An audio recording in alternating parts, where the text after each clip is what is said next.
Hello there, I'm Roman from Artifice Productions, and today I'm going to show you how to get your snare drum from zero to hero. Y'all know the struggle, you've seen endless memes about it, watched a bunch of videos, but as years pass, the question remains the same. How do you make your snare drum not sound like shit? And even more, how do you make your snare drum actually sound great? Well, today's your lucky day, because I actually have an answer. And the answer lies in these 6 crucial steps: EQ, compression and saturation, sample reinforcement, space, more compression, and the secret sauce. And believe me, that secret sauce is gonna blow your mind. So first things first, I have a pretty much finished mix here, with drums exported out of Toontrack's superior drummer Death and Darkness SDX, particularly the Death part of it, which Mark Lewis produced. And I specifically chose this library because I wanted to show all these steps on a super raw snare sound.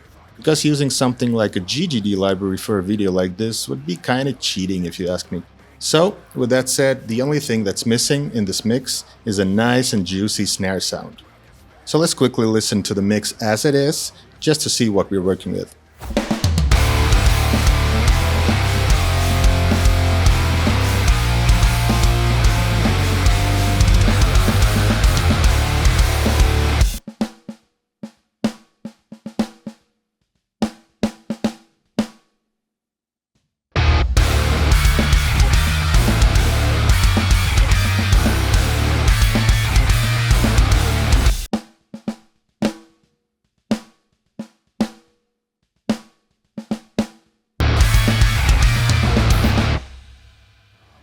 So as you can hear, the snare is super raw, nothing going on.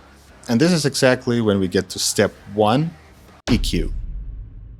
I'm using FabFilter Pro Q here, but you can literally use any EQ to get the job done. So now let's listen to it with the EQ moves I made, then without, and I'll give you a bit of an explanation.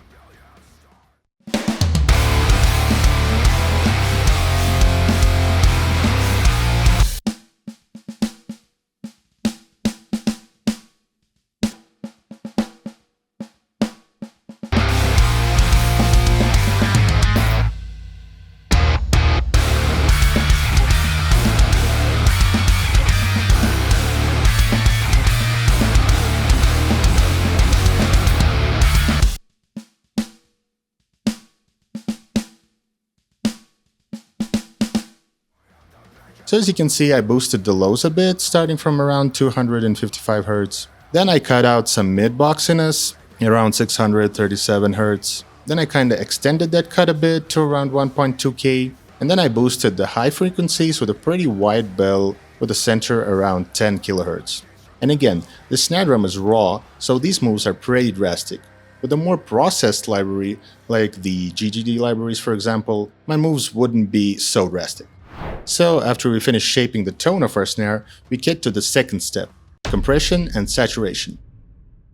I'm using VCA compression for close mics, something you can find on any SSL channel strip emulation. And in this case, I'm using SSL's own 4KE plugin. And what we're going to do here is focus on the attack and the body of the drum. There will also be more layers of compression in the future, but we'll talk about that later. So again, let's listen to the mix with the compression, then without, and then I'll explain my moves.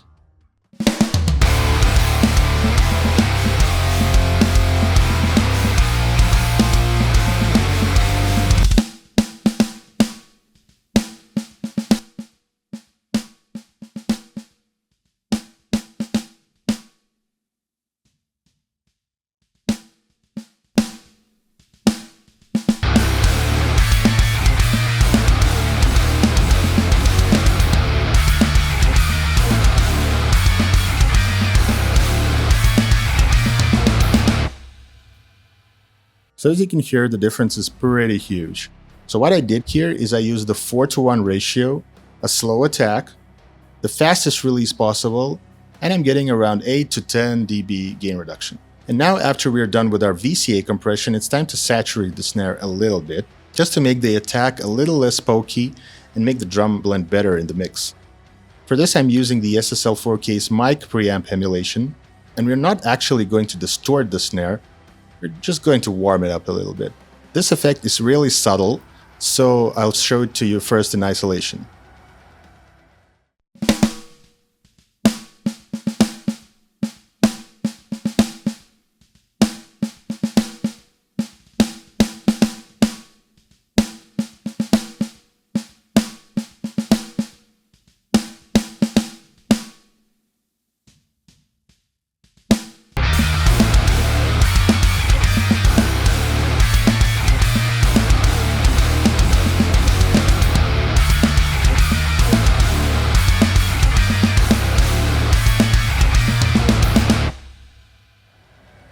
So it just does that little something.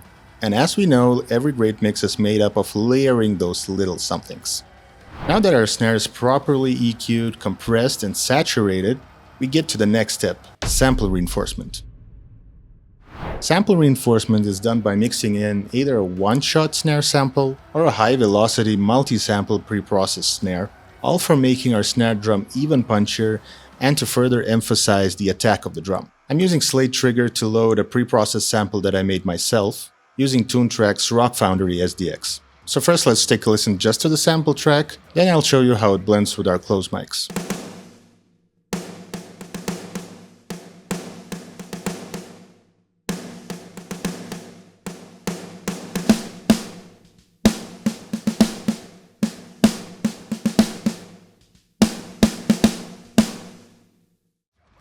So as you can hear, it kind of makes the whole sound a bit more polished, makes the overall attack kind of more consistent, and adds a nice color to the overall snare sound. You may also want to EQ the reinforcement sample a bit just to blend it better with the close mics.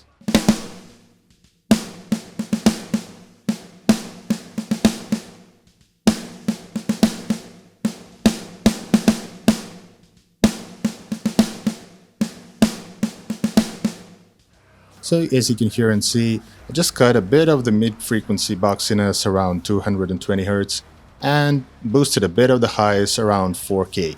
Really important thing here to mention too is make sure the phase relation between your main snare and your reinforcement sample is right. To do that, keep both playing and just flip the phase on the reinforcement sample, and when you hear the low end disappear a bit and the sound become kinda hollow, that means you're on the wrong setting, flip it back.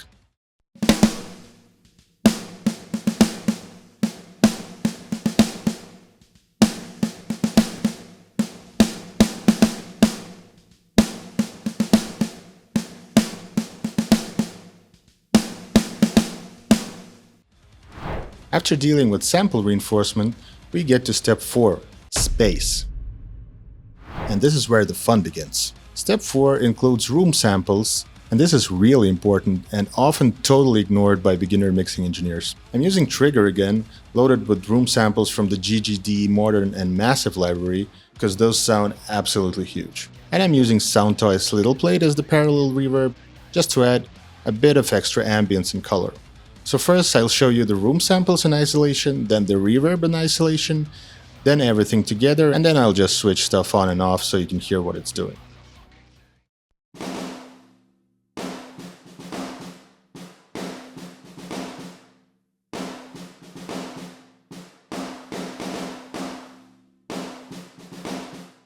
Now the reverb.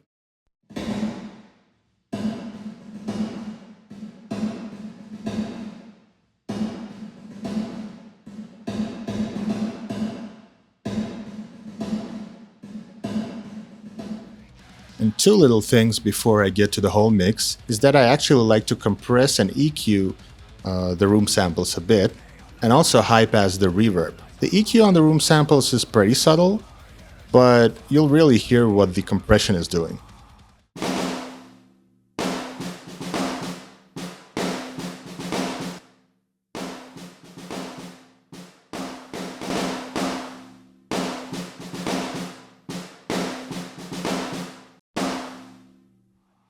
So it's just squishing the sound a bit, bringing out the sustain a bit, and these two moves actually help you glue the room samples to the main snare. And now to the high pass on the reverb.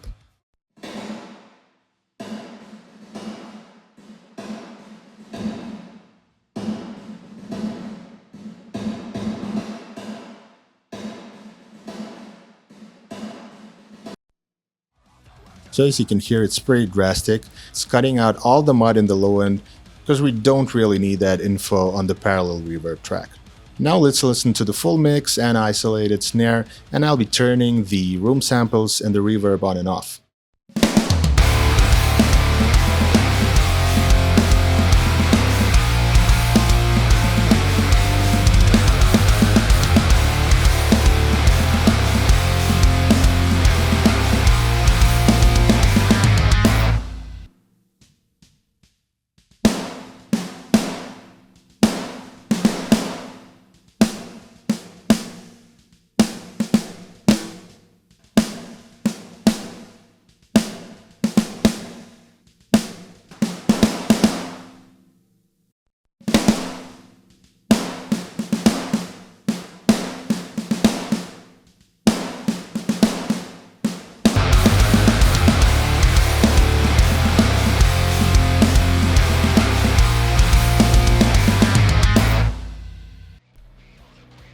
So as you can hear, absolutely night and day difference. The snare just becomes alive when the room samples and the reverb kicks in. The next step is actually going back where step 2 ended, so the fifth step is more compression. And particularly 2 new layers of compression. Soft FET compression on the snare group and parallel compression, which is also FET compression, but harder and in parallel. The first FET compressor, the one on the snare group, is an 1176 emulation, and I'm using Arturia's Comp FET 76. And with this one, we're going for a bit more sustain, and we are gluing together all the snare sounds we have. So let's take a listen with and without.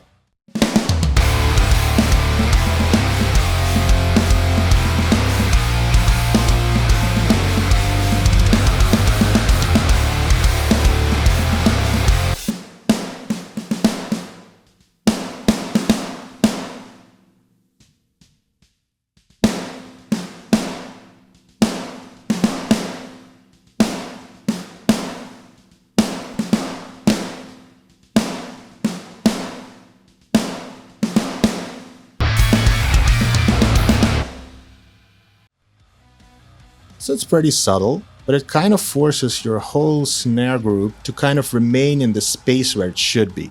And all the FET compressors I'm using in this mix are basically in the same settings with just different gain reduction. So it's super fast attack, super fast release, 4:1 ratio, and the gain reduction on this compressor on the snare group is about 1 to 2 dB. Now to the parallel compressor. This one is much more aggressive, but still with the same settings, but it goes down to about 10 to 15 dB of gain reduction. Yeah, and just so you know, actually all the drum shells go into this parallel compressor, so don't be surprised that you're hearing a bit of the kick and the toms. I'll just make it a bit louder so that you can actually hear it because it's pretty quiet in the mix.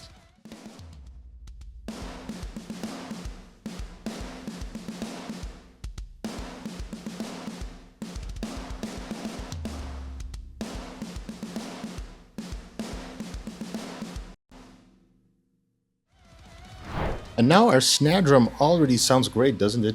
So why do we even need a sixth step? Well, check this out. The sixth step, our secret sauce, actually affects the whole drum bus. And the sixth step is phase rotation. This technique is widely used in electronic music to kind of get more punchy drums and interesting effects on bass lines and leads, but I actually don't see it used in metal that much. Well, not anymore. So it basically can be done in 2 ways. By either stacking any multiband plugins without any actual processing going on in the bands, like this.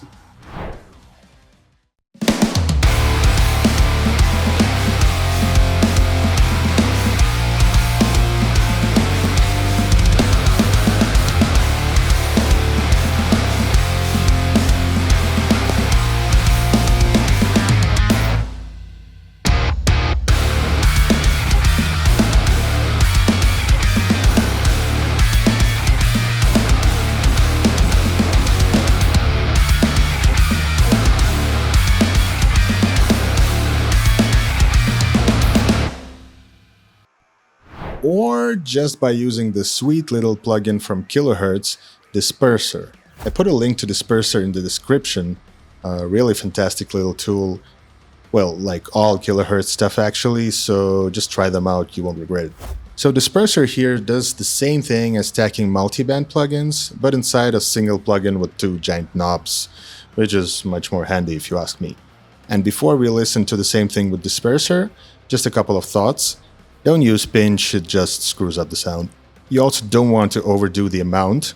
I'll bring it higher and lower when I play the mix just so that you can hear what it actually does. And you want to keep the frequency from 110 to 120 Hz. That's where the magic happens.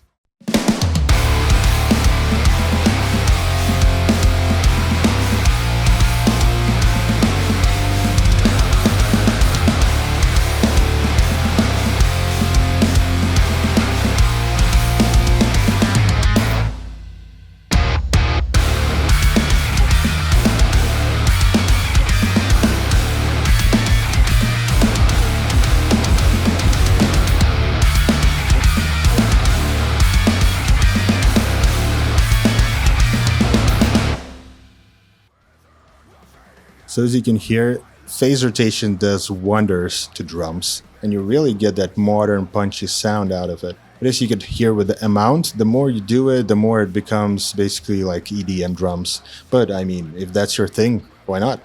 But what I'm doing here is kind of keeping the drums and the snare to sound like actual live drums, but really polished and modern.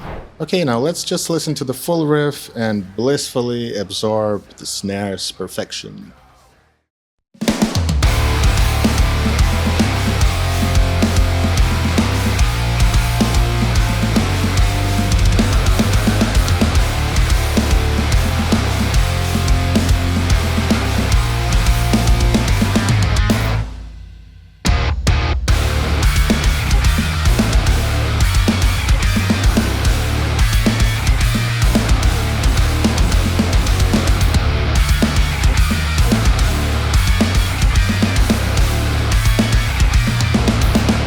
So there you have it, the perfect snare sound. Now let's quickly go through all the 6 steps again to sum it up. Step 1. EQ. We get rid of mid-range boxiness and boost the low end and brightness. Step 2. VCA compression on the main snare with a 4:1 ratio, slow attack, fast release, and around 8 to 10 dB gain reduction, as well as a bit of saturation to round out the attack and make the close mics a bit warmer sounding. Step 3. Reinforcement samples for attack emphasis. Step 4. Room samples for width, impact, and making the drums sound big, and parallel plate reverb for additional ambience and color. Step 5. Light fast attack fast release FET compression with a 4:1 ratio and around 1-2 dB gain reduction on the full snare group, and heavy fast attack fast release parallel FET compression with a 4:1 ratio and around 10-15 dB gain reduction. And step 6. The secret sauce, phase rotation for additional punch. And a couple of words that really need to be said after all of this. Don't forget that a snare, as any other drum in a drum set, works in conjunction with overhead and room mics. So you always have to listen to them while working on your snare drum, just not to overdo anything, because there are certain things you really don't have to emphasize too much. For example, the 2 to 3K snare attack, you almost always have enough of that in your overhead mics. So just try not to forget that mixing is never about isolated elements. It's always about how everything works together. That's all for today. Hope you had fun and learned something new. You can find stems, DI tracks, and a handy little cheat sheet with all 6 steps from this video, as well as lots of other interesting stuff on my Patreon. So definitely check it out. Links in the description. And if you like this video, be sure to subscribe to my channel and leave a comment below. I'm Roman from Mars Fest Productions. See you soon.